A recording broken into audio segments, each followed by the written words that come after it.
Good evening. I'd like to call to order. The City Council of the City of Gun Barrel City will meet in a special meeting in City Council chambers located at 1716 West Main Street, Gun Barrel City, Texas, on Monday, May 12th, 2025, at 5:30 p.m. I will now establish a quorum. Roll call from my left, please. Burns here. Evans here. Jacobs here. Person here. Foster here. We have a quorum.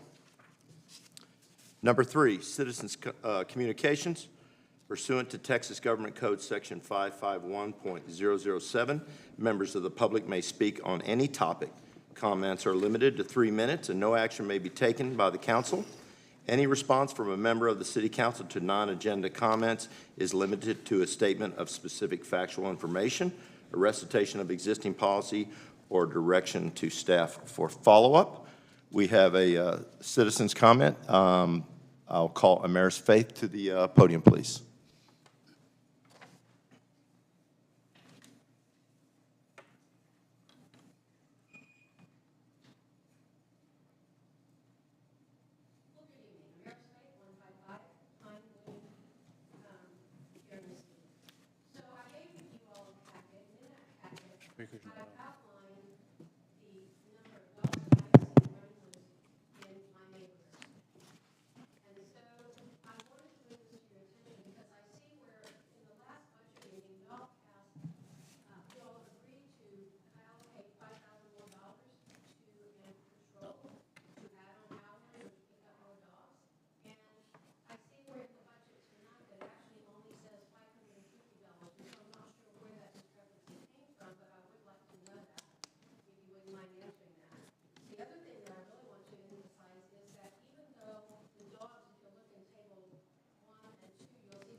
Thank you. New business. 4A, canvass votes for the offices of Council Place 1, E, Council Place 3, W, and Council Place 5 at large. City Secretary Janet Dillard, she will now speak to this. Sorry, we're having some mic difficulties, so I'm just going to kind of talk here if that's okay. The numbers on the screen are the final tally for the May 3rd election. Total favorable votes for Place 1, April Burns, total 55. Votes at 56%. Jennifer Jacobs, Place 3, had a total of 167. And Robert Evers for Place 5 with a total of 178 at 55.8%. There was a total of 319 ballots cast, and with registered voters being about 4,700, it's a voter turnout of 6.7%. And unfortunately, that's common when you just have seats on the ballot. I'm happy to answer any questions. No action is needed for this item. That'll come with the next item. Questions for staff? If not, thank you, Janet. We will move on. New business, consider and take action to adopt ordinance number O-2025-006, accepting the canvassing of returns and declaring the results of Council Place 1 on the east side, Council Place 3 on the west side, and Council Place 5 at large. I will read into the record the ordinance. Ordinance number O-2025-006, an ordinance canvassing the returns and declaring the results of the May 3rd, 2025 general election for the election of 3 city council members with terms ending May 2028. If there's no further discussion, do I have a motion? I move that we adopt ordinance number O-2025-006, accepting the canvassing of returns and declaring the results of Council Place 1 East, Council Place 3 West, Council Place 5 at large. I have a motion. Do I have a second? Second. I have a motion and a second. Vote for my left, please. Burns, yes. Evans, yes. Jacobs, yes. Person, yes. Voss, yes. Motion passes. 4C, consider and take action to adopt ordinance number 0-2025-007, amending the fiscal year 2024 to 2025 budget. I will now read into the record the ordinance number O-2025-007, an ordinance of the City of Gun Barrel City, Texas, amending ordinance number O-2024-023, which adopted the fiscal year 2024 to 2025 budget so as to include a fund balance of $106,154 and move $9,298 from the Capital Improvement Fund and to decrease recovery of expenditures by $12,840 for a total of $102,612 and allocate those funds and into various city departments and to provide an effective date. Our sponsor on this item will be Dr. Smith, our city manager. Good evening, council. Sorry about the technology. We are having some issues. This will be on the screen behind you. It also is on the handout in front of you.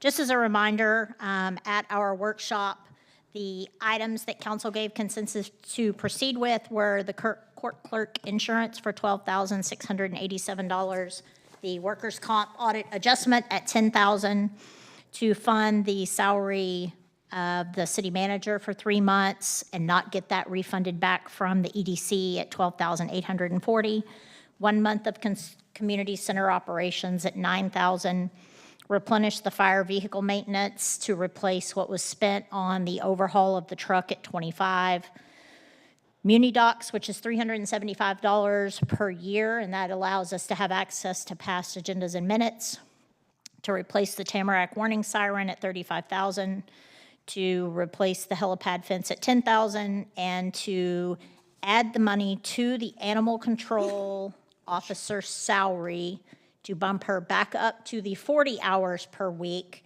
if so decided by the police chief based on his call logs to dispatch as it is needed.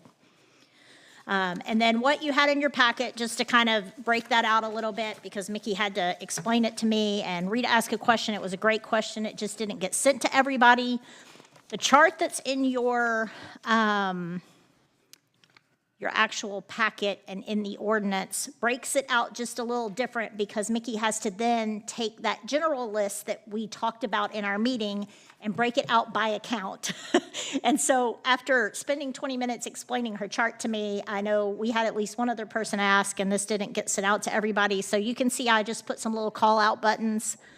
The recovery of expenditures, the way that my salary is treated, we budget fully for my salary, and the EDC budgets fully for a director, and then the EDC reimburses the city for a portion every month. So that's how that money is getting added back. Then you have maintenance of computer was the Muni Docs, the maintenance of building, that $9,000, because we do not have a community center operation budget yet. Mickey has the draft of that would be in our next year's budget. That's where that money went for 1 month of operations, which we've already kind of started working on looking at software and such. The maintenance of auto is the fire department maintenance. The land and buildings is actually the Tamarack siren and the fence. So we have gotten a quote for the Tamarack siren. I think we're going to come in a little bit under that. And then also the actual helipad fence, we've gotten a quote above for that. So we're kind of in the middle on those. And then animal control, that is the salaries as it was discussed at that meeting.